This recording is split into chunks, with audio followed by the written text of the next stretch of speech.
Reproduction in flowering plants.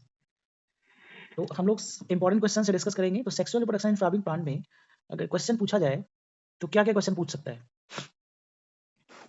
तो यहाँ पे तुम्हारा जो पहला सवाल जो पूछा जा सकता है वो है गैमेटोजेनेसिस से।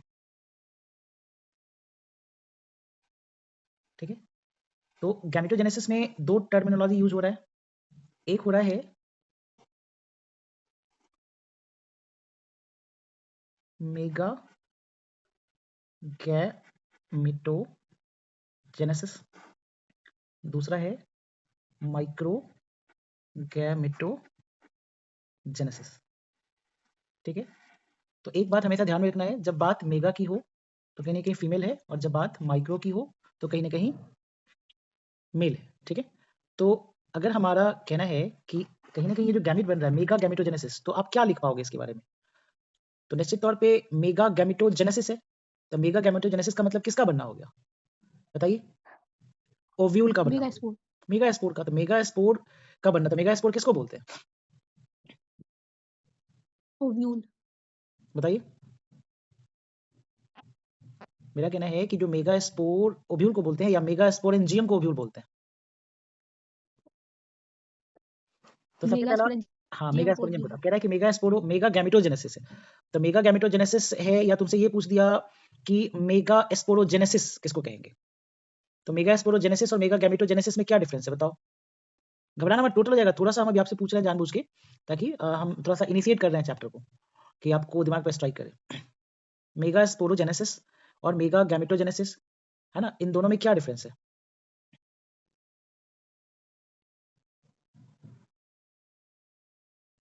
सर मेगा स्पोरोजेनेसिस एक ऐसा प्रोसेस है जिसमें कि मेगा स्पोर बनता है meiotic division of megaspore means mother cell से इनसाइड द ओव्यूल। ठीक है, इसका मतलब है कि सर मेगा स्पोरोजेनेसिस और मेगा गैमेटोजेनेसिस एक ही चीज क्या अलग अलग है? मेरा ये सवाल है।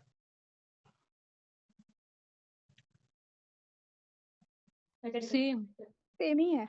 पक्का? हाँ, उसने बोला कि गैमेट का मेगा गैमेटोजेनेसिस मतलब गैमेट का बनना ना। हाँ, अब मेगा स्पोरोजेनेसिस का मतलब मेगा स्पोर का बनना। दोनों एक ही चीज है।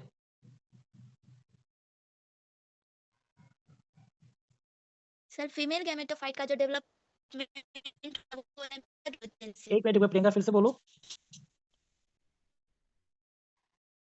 फाइट का डेवलपमेंट मेगा गैमेटोजेनेसिस। बहुत बढ़िया, बहुत बढ़िया। देखो ये आंसर डी है ना, यहाँ पे देखिए थोड़ा सा, चूंकि आपके एग्जाम में आएगा, write down the short notes on mega gametogenesis and write down the short notes on mega gametogenesis. ठीक है, तो अगर हमसे एक क्वेश्चन पूछ रहा है कि write down the short notes on the following, है ना, मान लो क्वेश्चन आ रहा है, पहला आ रहा है मेगा स्पोरोजेनेसिस, दूसरा आ रहा है मेगा गैमेटोजेनेसिस।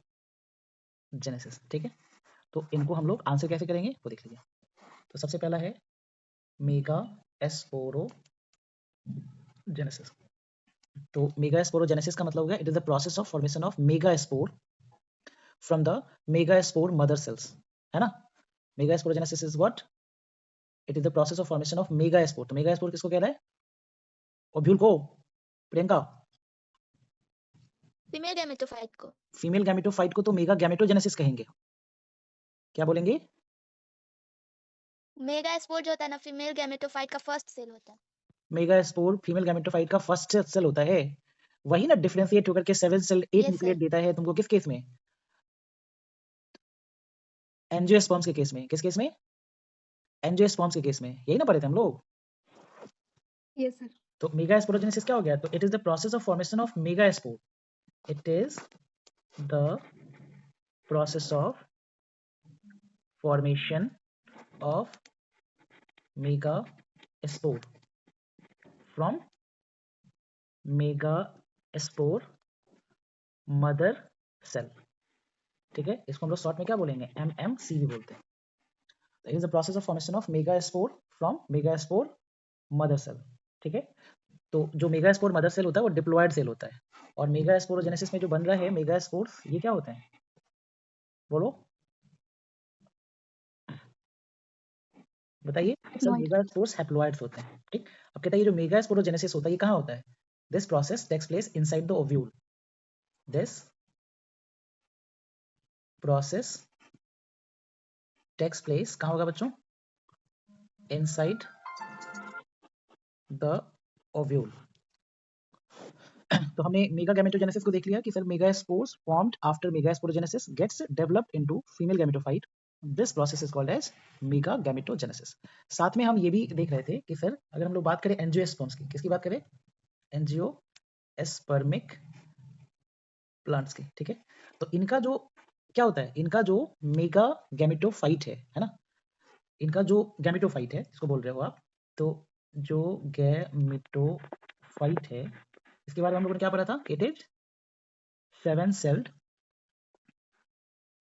8 न्यूक्लिएट स्ट्रक्चर है, याद होगा आपको? नहीं। और ये जो गैमेटोफाइट है ये ओव्यूल के अंदर है, जो किससे बना है? मेगास्पोर्स से बना हुआ है, ठीक है। तो वो भी हम लोगों ने कुछ ओव्यूल्स भी हमने देखे थे, कुछ डिफरेंट टाइप, तो वो मैंने बताया था इनिशियली कि वो गेस है आपके एग्जामिनेशन में, लेकिन वो आने के चांसेस कम दिख रहे हैं, ठीक है। तो हमने बनाया था कि सर ये अगर आप लोग को याद हो कि बीच में फ्यूज सेल है, ऊपर 3 सेल है, नहीं, और कुछ इस तरह से चीजें थी हमारी, याद आ रहा है बच्चों? ठीक है। तो उसमें जो ये तीनों है, this three is called as antipodal cells. क्या कहलाते हैं भाई? Antipodal cells. ये बीच में हमारा है पोलर सेल्स, या इसको हम लोग सेंट्रल सेल भी कहते हैं। ये हो गया एग सेल, और ये जो दोनों लगे हुए हैं ये कहलाया सिनर्जिड्स। तो ये जो स्ट्रक्चर है 7 सेल्ड 8 न्यूक्लिएट स्ट्रक्चर है, 8 न्यूक्लियस होंगे, तो 1 2 3 ऊपर, 2 5 और 3 नीचे, ठीक है। इसमें हमने देखा था कि भाई पोलर सेल और एग सेल दोनों फर्टिलाइज होता है, ठीक है। क्यों? क्योंकि जो पॉलन ग्रेन होता है, हमने पढ़ा था कि जो पॉलन ग्रेन है, pollen grain contains 2 microgametes, contains 2 male gametes, ठीक है। After pollination, after pollination, one male gamete fertilizes the egg cell, and another male gamete fertilizes, है ना, polar cell of the female gametophyte, ठीक है। तो how many fertilization takes place? 2 fertilisation.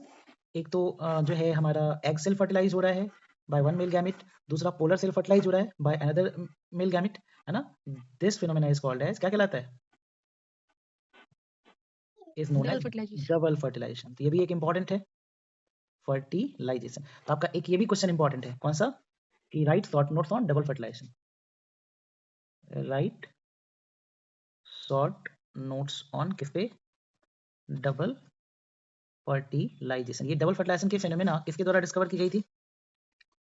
बोलो, चलिए ढूंढ के बताइएगा। पोलर सेल जो है ना, आफ्टर फर्टिलाइजेशन किस में कन्वर्ट हो जाता है, क्या बनाता है? तो कहता है सर अगर हम लोग बात करें आफ्टर फर्टिलाइजेशन, फर्टिलाइजेशन के बाद जो पोलर सेल है, पोलर सेल, ये पोलर सेल किस में कन्वर्ट होता है? Forms Endosperm. Yes, endosperm. Coconut milk क्या है? लिक्विड एंडोस्पर्म, नहीं। और जो एग सेल है, वो किस में कन्वर्ट हो रहा है? जाइगोट। सर जाइगोट में कन्वर्ट हो रहा है। तो सर अगर हम लोग कंक्लूजन ड्रॉ करें तो आफ्टर फर्टिलाइजेशन जो है हमारा जो ओव्यूल है वो बना रहा है सीड, और जो ओवरी है वो बना रहा है फ्रूट। कोई दिक्कत यहाँ तक? यहाँ तक किसी को दिक्कत? क्लियर बच्चों? Yes sir. तो ये तो सर आसान सा चीज था हमारा, यहाँ तक क्लियर। तो हम लोग इस चैप्टर में sexual production in flowering plant में आपको इतने टॉपिक्स देख लिए, ठीक है। अब वो मेगा स्पोरोजेनेसिस जो पूछे थे उनका कॉन्सेप्ट क्लियर ना? माइक्रो स्पोरोजेनेसिस ना, माइक्रो स्पोरोजेनेसिस। तो अगर हम लोग बात करें माइक्रो स्पोरोजेनेसिस के बारे में तो किसको कहेंगे बताइए?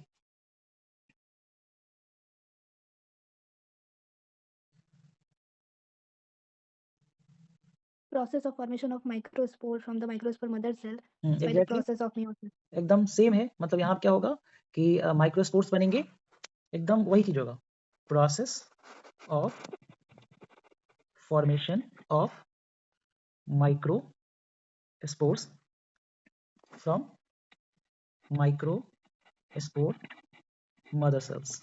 तो यहाँ भी हो गया एमएमसी, ये कहलाया माइक्रोस्पोरोजेनेसिस, है ना, process of formation of microspore from microspore mother cell, है ना, is called as, is known as microsporogenesis. ठीक है, इसमें कौन सा मेथड इन्वॉल्व होता है? Meiosis is involved, meiosis is involved.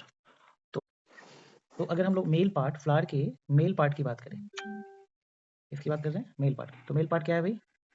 Anther, anther है, बोलो नहीं सर एंथर नहीं है, हमने पढ़ा है एंड्रोसियम, क्या है बोलो? एंड्रोसियम, याद आया? एंड्रोसियम, गाइनेसियम, तो एंड्रोएशियम। ठीक है, इस एंड्रोसियम की अगर हम एक एंड्रोसियम की बात करें यूनिट, तो वो कहलाता है स्टामेन, और जब आप स्टामेन की बात करो तो उसमें होता है एंथर, एंथर से स्टिग्मा जुड़ा रहता है, ऐसा नहीं सर, एंथर से फिलामेंट जुड़ा रहता है, this is anther and this is filament, और जिस पॉइंट पे अटैच्ड है एंथर से filament, this is called as connective.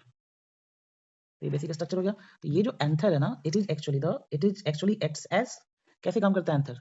Microsporangium की तरह। नहीं क्लियर है बच्चों? बच्चा लोग, यही कहलाता है Yes, sir. माइक्रोस्पोरेंजियम।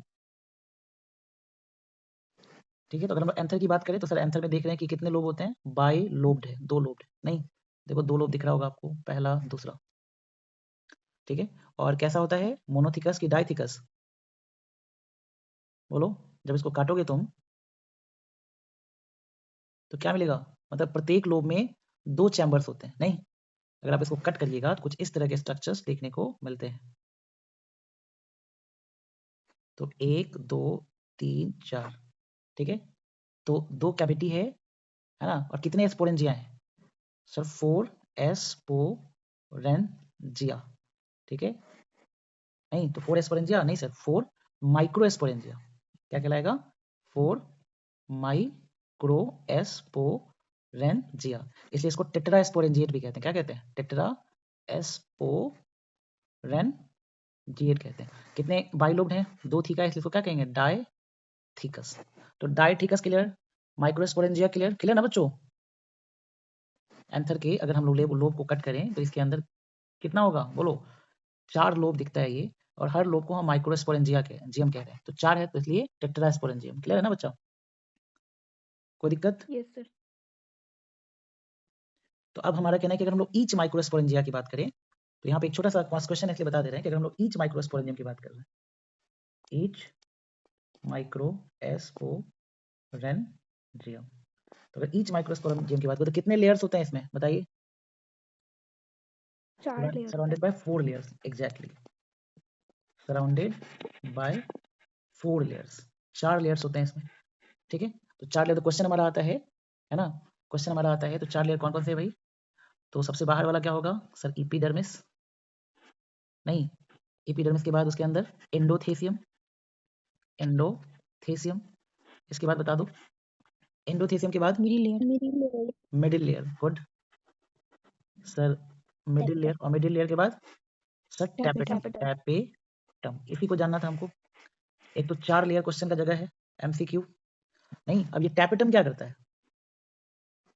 तो अगर हम लोग टैपेटम की बात करते हैं, हाँ, ये टैपेटम जो है, एग्जैक्टली, तो इसमें 2 ही लाइन तो लिखना ही रहता है कि it is inner most layer, it is कैसा लेयर है? Inner most layer. पहली बात कि सबसे अंदर वाला लेयर है, ये इनर मोस्ट लेयर है। दूसरा, इट प्रोवाइड्स न्यूट्रिशन, है ना, to the developing microspores. Clear है? कोई दिक्कत?